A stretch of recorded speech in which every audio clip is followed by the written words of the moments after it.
Hello everyone, hope you're all safe and well. Welcome to this program, Read Your Bible Through in a Year.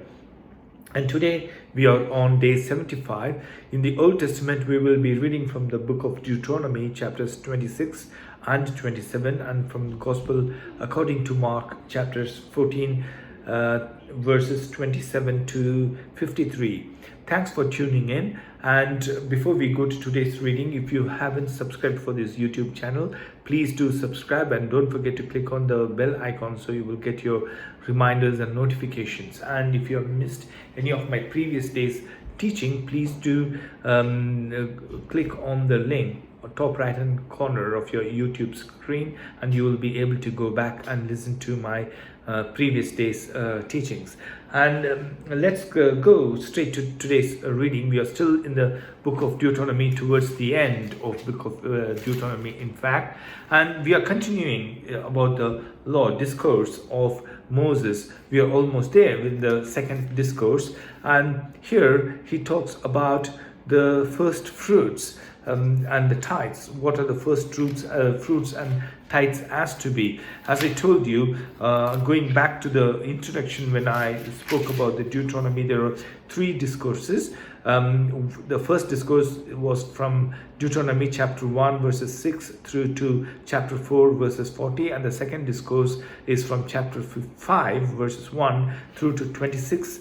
Chapter 26 verses 19 till verses 19. The second discourse is, that is, the whole of chapter 26 is finishes the discourse. Now 29. Now what will we discuss about here in the chapter 26 is about the first fruit, where the tithes and offering has to be, etc. It's slightly different to the other tithes and offerings, because here it says, take some of the first fruits, all that you produce from the soil of the land the Lord is giving you, and put them in a basket. Then go to the place of the Lord you chose as a dwelling for his name, and say to the priest in office at that time, I declare today to the Lord that I have come to the land the Lord swore to our forefathers to give. The priest shall take the basket from your hands and set it in the front of the altar,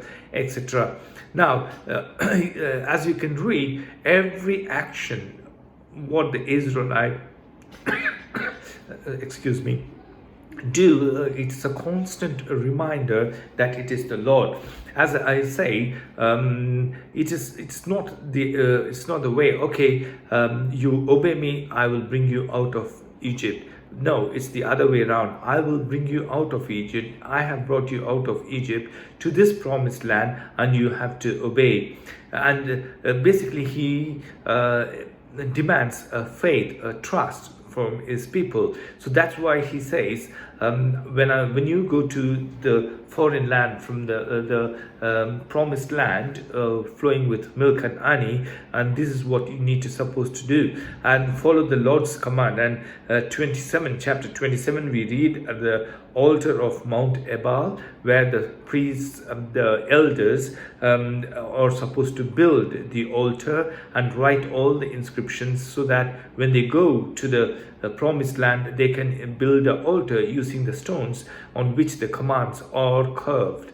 Then the curse from the Mount Ebal, what are the things if they do? What are the things if they do? They will be cursed. So that's what we read in chapters 26 and 27 of from the book of Deuteronomy. Then going back to the Old New Testament, Gospel according to Mark, chapter 14 verses 27 through to 53.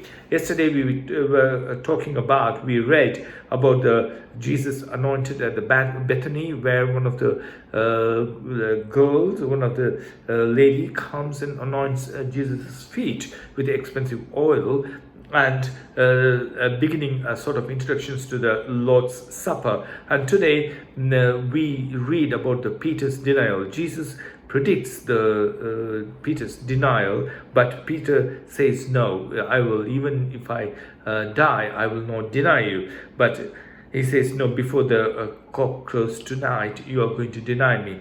And also the Garden of Gethsemane. The Garden of Gethsemane is a place usually where Jesus and his disciples meet, and he takes with him. Went to the call Gethsemane. Jesus said to his disciples, sit here and pray. He took Peter, James, and John along with him, and he began to deeply distress. So they all go to the Gethsemane, but he takes Peter, James, and John, only three of them, and he prays, and he becomes stressed, and he becomes troubled, and he says, everything is possible, take this cup away from me. And when he comes back, since it's a night, everyone are fast asleep, and he asks them, can't you be awake, watch with me and pray at least for an hour.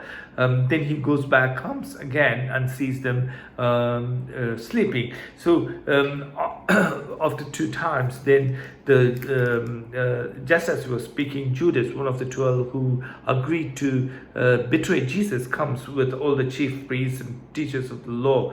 Now he has said to the chief priests and the soldiers that whomever he kisses will be the person they need to address. But the one that struck near the drew his sword and struck the servant of the high priest, cutting off his ears.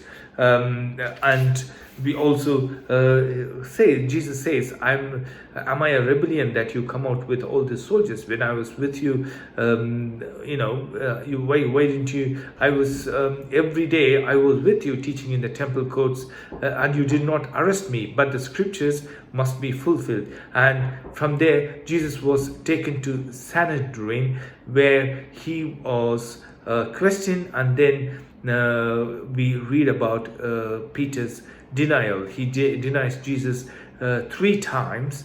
That's where we end today's reading. So until I see you tomorrow, stay safe, stay blessed, and take care. See you tomorrow. Goodbye.